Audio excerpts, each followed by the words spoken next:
आगे नाम महिमा स्मरण कर लेते हैं। पद्म संहिता में श्री नाम महिमा का वर्णन करते हुए कहते हैं, पठति सकल शास्त्रम वेद पारम गतो वा यम नियम युतो वा वेद शास्त्रार्थ कृद्वा अपि च सकल तीर्थम ब्राज को वाहिताग्निर नहि हृदि यदि राम सर्वमेतद्वृथा स्यात्। पठति सकल शास्त्रम वेद पारम गतो वा। यद्यपि शास्त्र अनंत है, अनंत शास्त्रम बहुला च विद्या, शास्त्र अनंत है, लेकिन कोई ऐसा भी हो कि पठति सकल शास्त्रम, सारे शास्त्रों को पढ़ ले, वेद पारम गतो वा, वेद भी पूर्ण रूप से पढ़ करके उसके भी का भी पारावार पाले, और यम नियम युतो वा, विधिवत यम नियम का पालन भी करने वाला हो, और वेद शास्त्रार्थ कृद्वा, कहते हैं वेदों पर शास्त्रों पर अच्छे ढंग से वेद शास्त्रार्थ भी खूब किया हो यदि, और इतना ही नहीं, अपि च सकल तीर्थ, संपूर्ण तीर्थों में व्राज को आहिताग्निर, संपूर्ण तीर्थों का परिभ्रमण भी किया हो, नित्य अग्निहोत्र भी करने वाला हो, अर्थात समस्त गुणों से युक्त ही क्यों न हो, लेकिन नहि हृदि यदि राम सर, नहि हृदि राम सर्वमेतद्वृथा स्यात्। फिर भी यदि हृदय में श्री राम जी को धारण नहीं कर पाया तो सब का सब व्यर्थ है, किसी काम का नहीं है। बहुत पढ़ने लिखने से भी क्या प्रयोजन निकला यदि श्री राम जी को हृदय में धारण नहीं किया, यदि भगवान के का भजन नहीं किया, भगवान के प्रति निष्ठा नहीं की, तो शास्त्रों का अध्ययन करना भी केवल बोझ ढोने के समान ही है।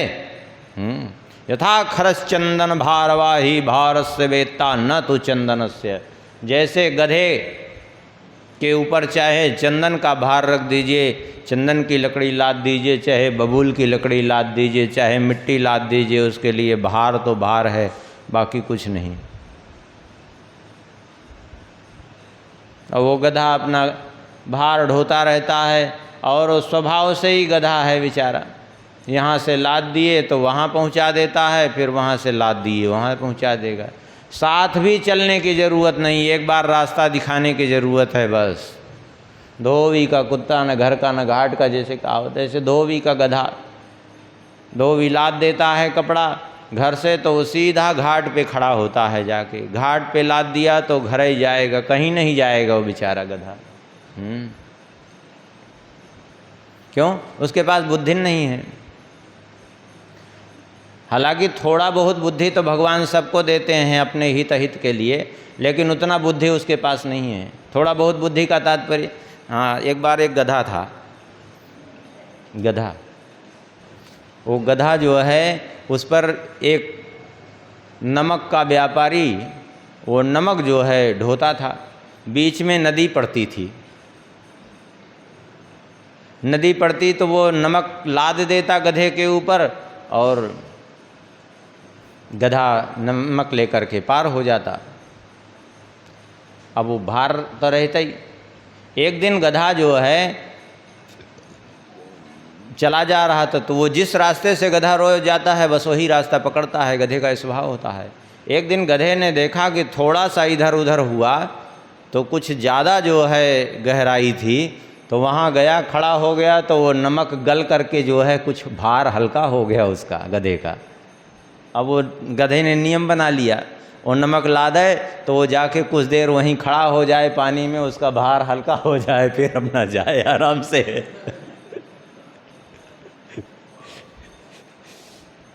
उसका नित्य का नियम हो गया। वो धोबी समझ गया कि तो बड़ा विचित्र गधा है, ये रोज ये आधा से ज़्यादा नमक तो बहा देता है क्योंकि नमक पानी में रहेगा तो गलेगा, इसका तो नियम बन गया। तो धोबी ने भी चतुराई दिखाई। एक दिन नमक के बजाय रुई लाद दिया। अब वो रुई लाद दिया तो वो जाकर के गधा वहीं खड़ा हुआ पानी में। अब वो रुई तो रुई, वो पानी से रुई भीग करके वो भारी हो गई। अब उसको लेकर के गधा परेशान। फिर वो वहाँ खड़ा होना बंद कर दिया, वो फिर सीधा पार करने लगा। क्योंकि गधा है, उसको बुद्धि नहीं है ना। अब उसको ये नहीं समझ में आया कि रुई है कि नमक है, वो मिट्टी लाद दो तो, लकड़ी लाद दो तो, चंदन लाद दो तो, बबूल लाद दो, उसके मतलब नहीं है, उसको भार ढोना है। तो ऐसे ही जिसने शास्त्र का मर्म, जो भगवान की परम भक्ति है, भगवान के प्रति अनुराग है, यदि वह नहीं जीवन में आया तो फिर केवल शास्त्र का बोझ ढोने से क्या होता है? केवल शास्त्र का बोझ ढोने से अभिमान की वृद्धि मात्र होती है। अरे हमारे जैसा कोई नहीं, हम तो हम हैं, हमारे जैसा हम कोई साधारण नहीं है, हमको इतने श्लोक रटे हैं, संपूर्ण वेद रटा है, हमको इतना सब रटा है। केवल अभिमान की वृद्धि होती, बाकी कुछ भी नहीं होता उससे।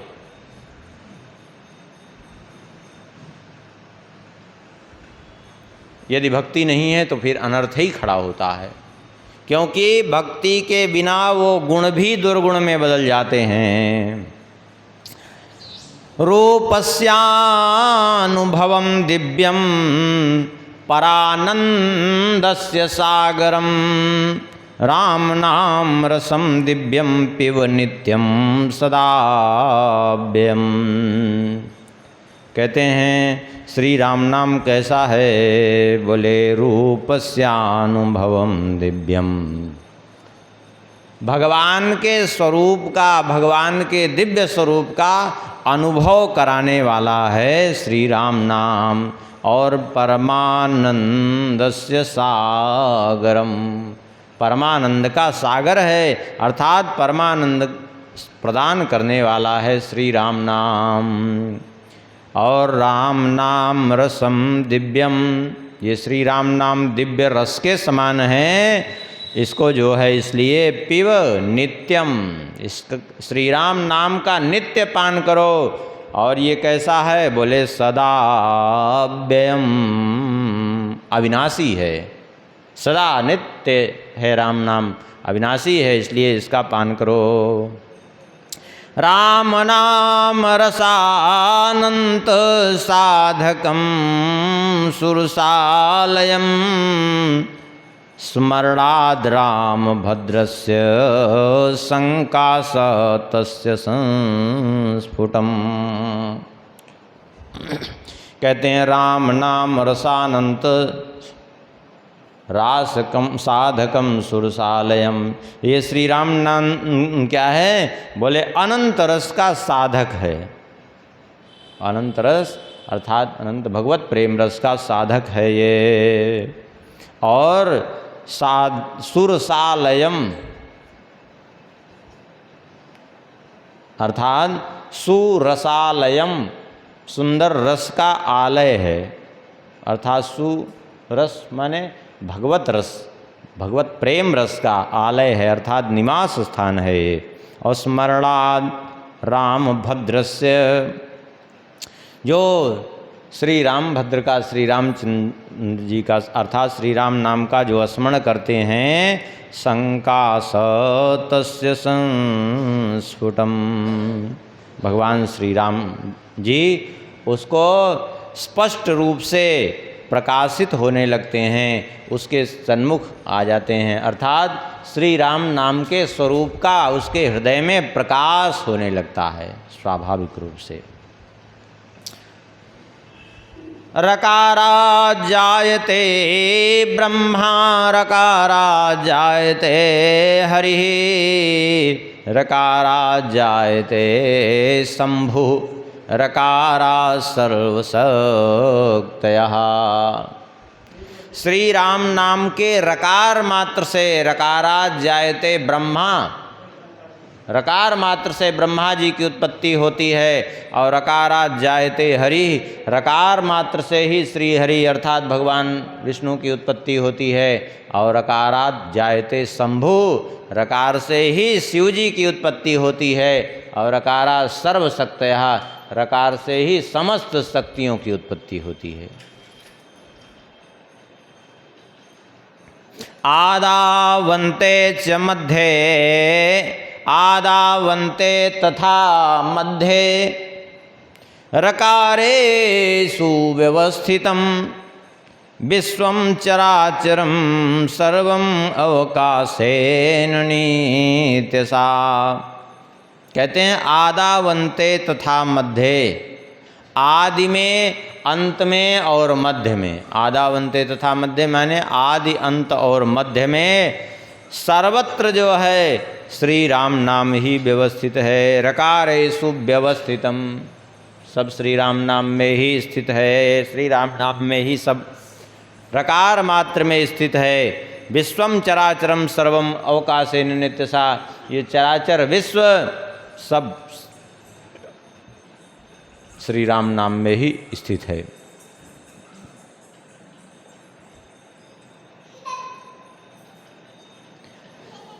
अब आगे अनंत संहिता।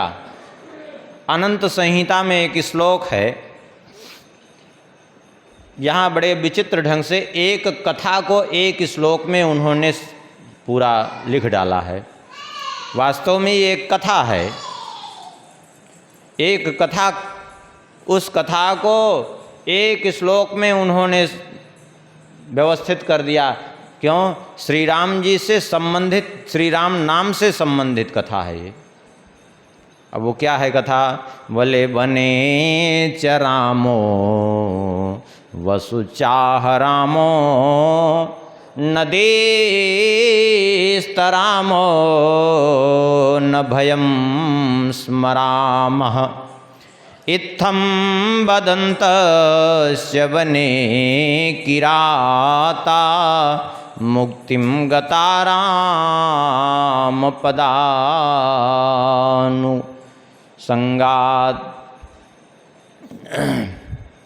एक जंगल था, उस जंगल में 4 किरात रहते थे। वो 4 किरात लुटेरे थे, लूटने का काम करते थे। तो वो लूटते थे तो बड़े विचित्र ढंग से लूटते थे। किस विचित्र ढंग से? बोले भगवान का नाम लेकर के लूटते थे। भगवान का नाम नहीं माने, वो दूसरे ढंग से आभास मात्र निकलता था। कहते किस ढंग से लूटते थे? बोले बने चरामो,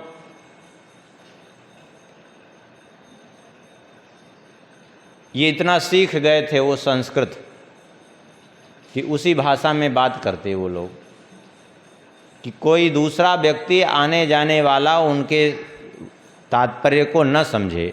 वने चरामो, उसके कहने का तात्पर्य होता वने चरामो माने वन में विचरण करूँगा, वन में विचरण करूँगा। तो दूसरा कहता वसु चाह रामो, वसु माने धन, आहरामो माने अपहरण करूँगा, धन का हरण करूँगा। जो भी यहाँ आएंगे उन सब के धन का हरण करूँगा। और कहते नदी स्तरामो, नदी में उतरने को नदी स्तरामो कहते। और न भयम स्मरामः, किसी प्रकार भयभीत होने की आवश्यकता नहीं है। तो वो लोग करते क्या? वो लोग इस ढंग से करते, चारों जो है खड़े हो जाते अलग अलग जगह घात लगा करके। जब कोई वन में प्रवेश करता तो आवाज़ देते, दूसरे को संकेत देते क्या बोले बने चरामो, अर्थात वन में प्रवेश कर चुका है। जिसको हम लूटने की योजना, माने जिसको हम चाहते हैं कि कोई आवे लूटने के लिए, तो वन में प्रवेश कर चुका है। तो दूसरा कहता ठीक है, वसु चाहरामो, जितना धन होगा हम लोग हरण कर लेंगे, कुछ धन है उसका हम लोग हरण करेंगे। तो और आगे पढ़ता तो एक वन में नाला था, नदी छोटी सी, जब उसको पार करने लगता तो वहाँ तीसरा घात लगाए बैठा रहता। तो कहता कि जो है नदी इस तरामो, नदी पार कर रहा है। तब जो चौथा कहता न भयम स्मरामा, अर्थात अब डरने की कोई आवश्यकता नहीं, अब अपने क्षेत्र में आ गया है। इस प्रकार से जब सबका संकेत पूरा हो जाता तो सब कूद करके चारों ओर से घेर लेते और लूट लेते उसको। एक दिन संयोग बसात ऐसे ही जो है वे सब बारी बारी से जो है वो कर रहे थे। तो एक जगह बैठ करके पेड़ के नीचे बातचीत कर रहे थे। थोड़ा वर्षा का मौसम था, बिजली चमक रही थी और जो है कह रहे थे तो थोड़ा सा जो है अभी इतना बारिश का वो तो नहीं है, कोई न कोई तो आएगा ही, चल करके अपनी योजना चालू करते हैं, ध्यान है ना। तो सबने कहा हाँ ध्यान है। वने चरामो वसु चाहरामो, नदी स्तरामो न भयम स्मरामा। बस यही तो हम लोगों का सूत्र है।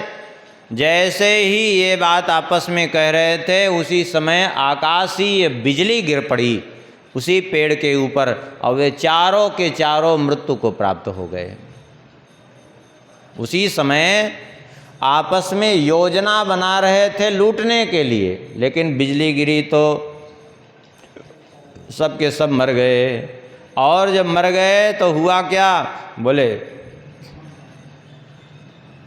सबके सब मोक्ष को प्राप्त हो गए। क्यों? क्योंकि जो कहा था न बने चरामो, तो इसमें राम शब्द निकला। वहाँ चरामो शब्द था, यद्यपि पूरा राम नहीं था, बने चरामो था, अर्थात वन में प्रवेश किया है ऐसा संकेत करने के बजाय अब बसु चाहरामो, आहरामो शब्द था, लेकिन वो रामो निकला। और नदी स्तरामो, नदी तैरने का वो पार करने का वो था, नदी स्तरामो। और न भयम स्मरामा, सभी में राम राम शब्द जुड़ा हुआ था। इसी कारण से ये नामाभास मात्र से वे सब मुक्त हो गए। कह रहे हैं इत्थम वदंतस्य बने किराता, ऐसा वे सब कह रहे थे और उसी समय मुक्तिम किरा गता राम पदानुसंगात, राम पदानुसंगात मुक्तिम गता। राम पदानुसंगत माने राम जी का नाम नहीं लिया, लेकिन राम जी का पद उसमें शामिल हो रहा है, अर्थात राम जी का शब्द जुड़ रहा है राम नाम का, इसलिए वे सब के सब मुक्त हो गए। श्री राम नाम और कैसा है, बोले सर्वैश्वर्य प्रदम सर्वम सिद्धिदम सर्वधर्मदम सर्वमोक्षकरं शुद्धं परानंदस्य कारणं। सर्वैश्वर्यप्रदं, सर्वम संपूर्ण ऐश्वर्य प्रदान करने वाला है, सिद्धिदम समस्त सिद्धियों को देने वाला है, और सर्वधर्मदम समस्त धर्मों का दान करने वाला, अर्थात समस्त धर्मों का संपादन करने वाला है। और सर्वमोक्षकरम, समस्त प्रकार की मोक्ष प्राप्ति कराने वाला है। 5 प्रकार से मुक्ति होती है, सालोक्य, साष्टि, सामीप्य, सारूप्य और सायुज्य, 5 प्रकार की मुक्ति देने में समर्थ है। और शुद्धम अत्यंत पवित्र है और परानंदस्य कारणम, परमानंद का कारण है श्री राम नाम। एकैकं राम नाम नस्तु सर्वताप प्रणाशनम, सहस्रनाम कोटिनाम फलदम वेद विश्रुतम। कहते हैं श्री राम नाम का एकैकम राम नाम नस्तु, एक बार कोई श्री राम नाम का जप करे तो सर्वताप प्रणाशनम, समस्त तापों का शमन करने वाला। श्री राम जी का एक नाम समस्त तापों का शमन करने वाला है।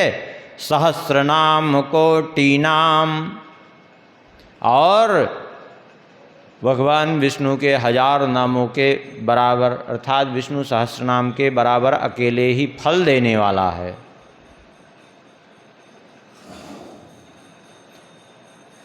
तात्पर्य है कि अगर कुछ नाम जप कर लिए आप श्री राम का तो करोड़ों नाम स्मरण करने का फल देने वाला है। ये बात फलदम वेद विश्रुतम कहते हैं, ये बात वेद प्रसिद्ध है। कोई ऐसा नहीं कि मनमानी बात कही जा रही है। अपूर्व में कई प्रमाण दे भी चुके हैं कि कई ग्रंथों में जो है इस बात का उल्लेख किया गया है सहस्त्र नाम के समान। इमं मंत्रम सदा स्नेहात् जपन्, इमं मंत्रम सदा स्नेहात् ये जपन्ति हि सादरं, ते कृतार्था कलौ देवी अन्ये माया विमोहिता। भगवान शंकर जी कहते हैं, हे देवी, जो भी लोग प्रेम पूर्वक सदा सर्वदा श्री राम नाम का स्मरण करते रहते हैं, कलयुग में निश्चित वे ही कृतार्थ हैं। जो आदर पूर्वक श्री राम नाम का जप करते हैं, ते कृतार्था कलौ देवी, वे ही कृतार्थ हैं। और बाकी बोले अन्य माया विमोहिता, अन्य लोग तो केवल माया से मोहित होकर के इधर उधर भटक रहे हैं। इसलिए इमं मंत्रम महेशानी जपन्नेत्यम अहर्निशम, मुच्यते सर्व पापेभ्यो राम सायुज्यमाप्नुयात्। भगवान भोलेनाथ कहते हैं, हे पार्वती, इमं मंत्रम महेशानी, हे महेशानी अर्थात हे पार्वती जी, जो इस मंत्र का अर्थात इस श्री राम नाम का जपन नित्यम अहर्निशम, नित्य रात दिन जो इसका जप करते हैं, निश्चित रूप से मुच्यते सर्व पापेभ्यो, वो समस्त पापों से मुक्त हो जाते हैं और राम सायुज्यमाप्नुयात्, श्री राम जी का सायुज्य मोक्ष प्राप्त कर लेते हैं वे, इसमें कोई संदेह नहीं है। इसलिए सर्वेषां सिद्धिदं राम नाम सर्वत्र सर्वदा, यस्य संस्मरणात् शीघ्रं फलमायाति दूरगम। कहते हैं इसलिए सर्वेषां सिद्धिदं रामो नाम, समस्त सभी को सिद्धि प्रदान करने वाला है, सबके लिए अर्थात जीव मात्र के लिए कल्याणकारक है श्री राम नाम। और सर्वदा सर्वत्र अर्थात सब जगह और हर समय सिद्धि प्रदान करने वाला है। यस्य संस्मरणात् शीघ्रम, जिसके स्मरण मात्र से शीघ्र ही फलमायाति दूरगम, दूर विद्यमान फल की शीघ्र प्राप्ति हो जाती है। अर्थात जो बहुत समय बाद प्राप्त होने वाला है वह शीघ्र ही प्राप्त हो जाता है श्री राम नाम के प्रभाव से। भगवान भोलेनाथ कहते हैं, देवी राम नाम नः प्रभावेण स्वयंभू सृजते जगत, तथैव सर्वदेवाश्च सर्वैश्वर्यसमन्विता। श्री राम नाम के प्रभाव से ही स्वयंभू अर्थात ब्रह्मा जी ने सृजते जगत, इस जगत का सृजन किया और कर रहे हैं आज भी। कैसे? बोले श्री राम नाम के प्रभाव से ब्रह्मा जी जगत का सृजन करते हैं। और तथैव सर्वदेवाश्च, उसी प्रकार से समस्त देवता भी सर्वैश्वर्य समन्विता, समस्त ऐश्वर्यों से युक्त कैसे हुए? बोले श्री राम नाम के प्रभाव से समस्त ऐश्वर्यों से युक्त हो गए।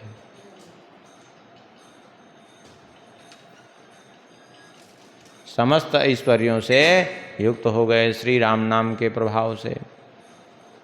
तात्पर्य यह है कि भगवान नाम का आश्रय लेकर के ही जीव अपना कल्याण कर सकता है।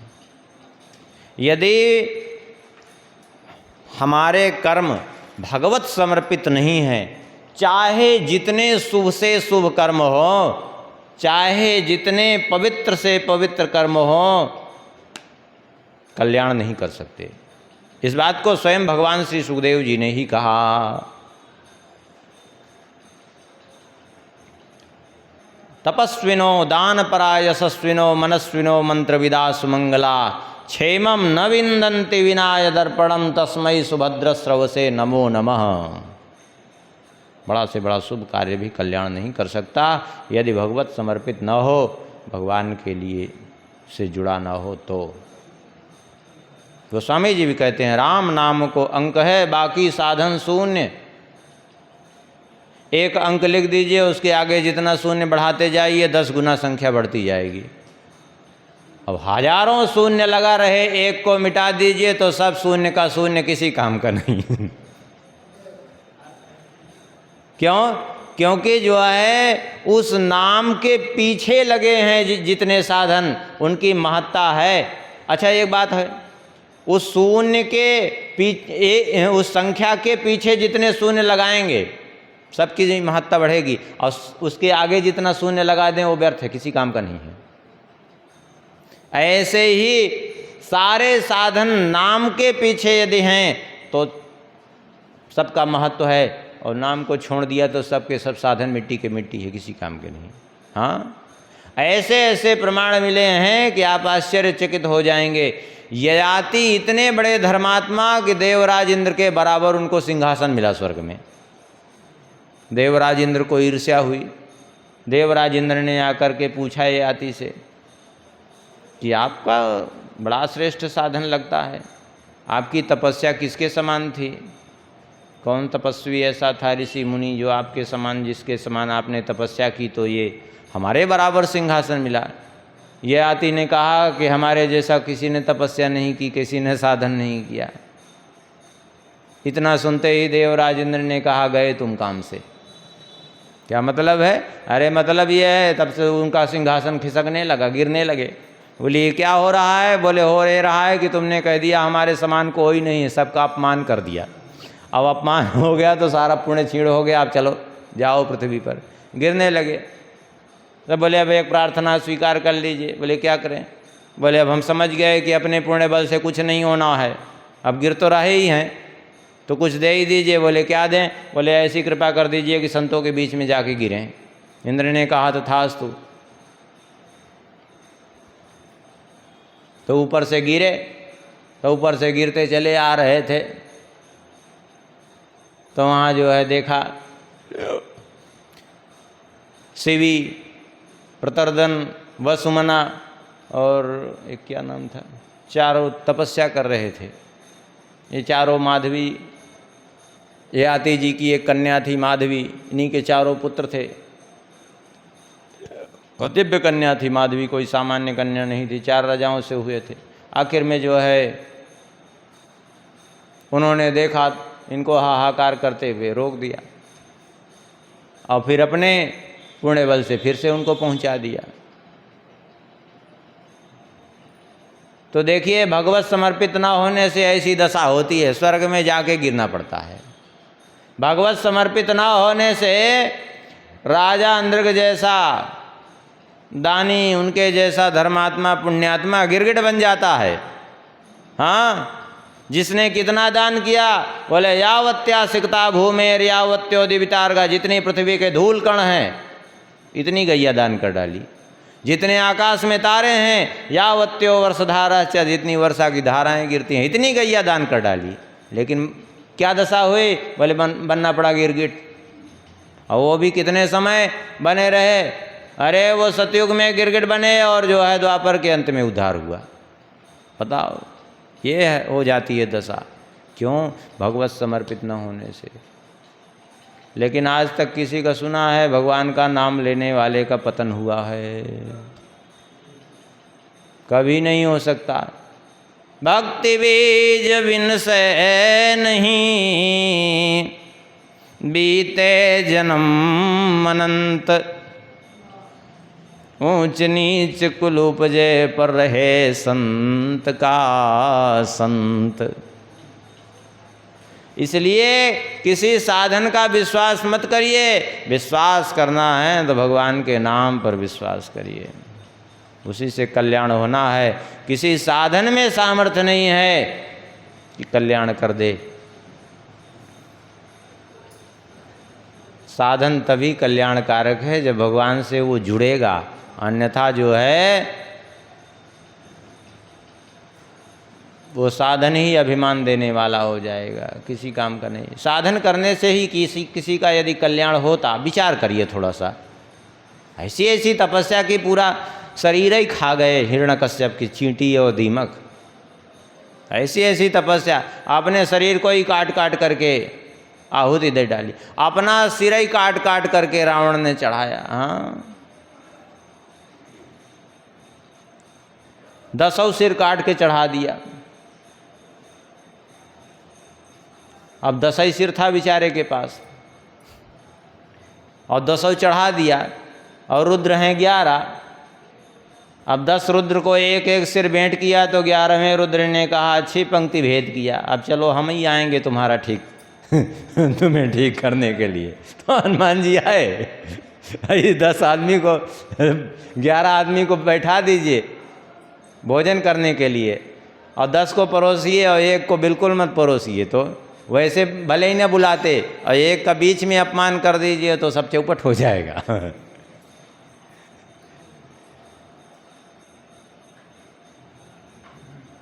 तो 11वें रुद्र हनुमान जी आ गए।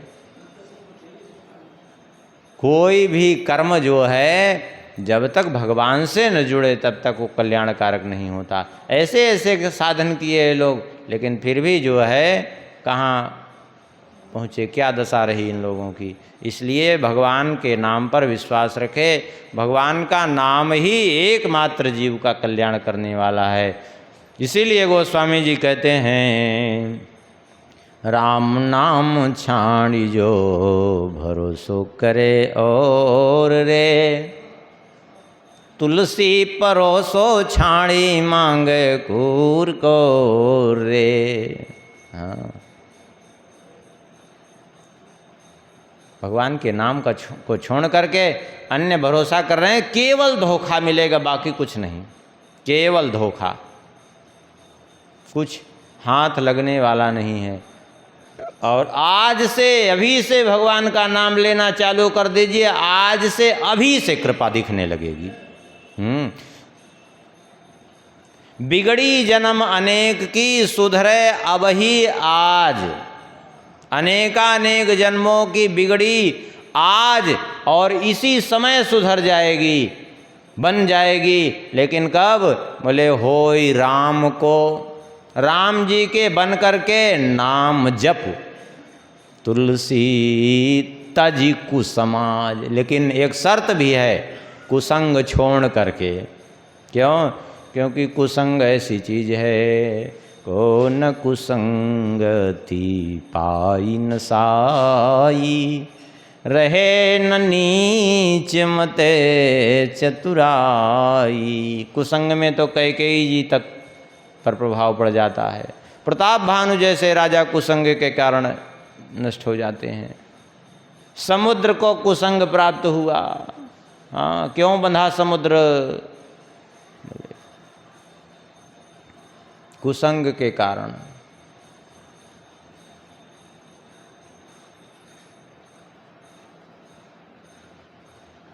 महिमा घटी समुद्र की तुलसी बसा, रावण बसा पड़ोस।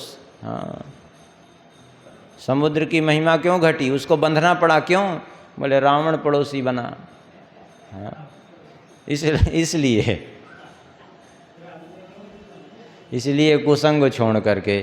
श्री सीताराम नाम महाराज की।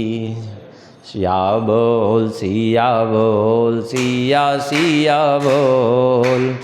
श्री राम राघव रसिकेश बोल।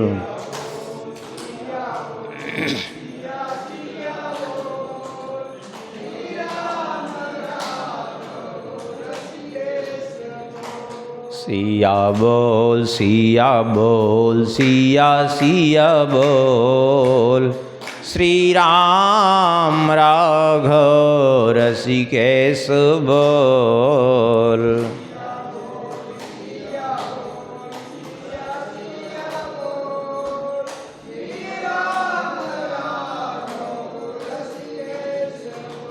सिया बोल सिया बोल सिया बोल सिया बोल।